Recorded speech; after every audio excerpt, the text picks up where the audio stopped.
अब जरा सी भी नैतिकता है भारत के प्रधानमंत्री में, जरा सी भी नैतिकता अगर देश के प्रधानमंत्री नरेंद्र मोदी जी में है तो उनको इस्तीफा दे देना चाहिए, क्योंकि उन्होंने तो 400 पार का नारा दिया था, 400 पार। लेकिन देश की जनता समझ गई कि ये 400 पार चाहिए संविधान को बदलने के लिए, ये 400 पार चाहिए आरक्षण को खत्म करने के लिए, ये 400 पार चाहिए अपने पूंजीपति मित्रों को फायदा पहुंचाने के लिए। और इसलिए देश की जनता ने ये परिणाम दिया है। भारतीय जनता पार्टी के लिए ये बहुत बड़ा सबक है, लेकिन शायद वो सबक नहीं लेंगे, क्योंकि उन्हें तो झगड़ा करना है।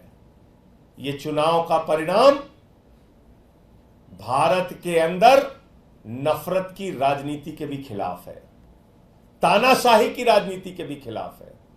ये चुनाव का परिणाम इस बात का भी संकेत है कि नफरत की बुनियाद पे हिंदुस्तान नहीं बनेगा, मोहब्बत की बुनियाद पे हिंदुस्तान बनेगा।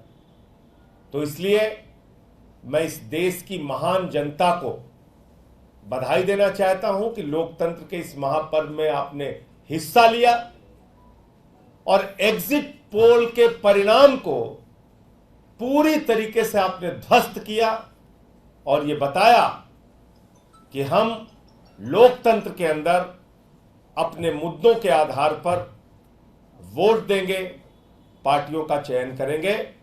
किसी को भी इस अहंकार में नहीं रहना चाहिए कि वो बिल्कुल हमेशा के लिए इस देश पे तानाशाही की अपनी हुकूमत चलाएंगे।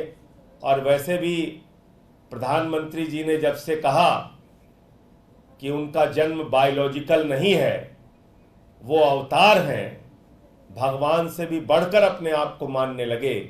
उनकी पार्टी गाना गा रही थी कि जो राम को लाए हैं हम उनको लाएंगे। इतना अहंकार हो गया कि भगवान श्री राम को लाने का दावा करने लगे। इतना अहंकार हो गया कि भगवान जगन्नाथ जी उनके भक्त हैं, ऐसा दावा करने लगे। तो आज बजरंगबली का दिन है, मंगलवार का दिन है, और उनको एक संदेश, एक संकेत भगवान ने, प्रभु श्री राम ने, बजरंगबली जी ने, इस देश की जनता ने दिया है। उससे कितना सबक लेते हैं नहीं मालूम, लेकिन वास्तव में ये भारत के लोकतंत्र की महान जनता है जो ये बताने के लिए मैदान में आई कि आप इस देश में तानाशाही की हुकूमत नहीं चला सकते।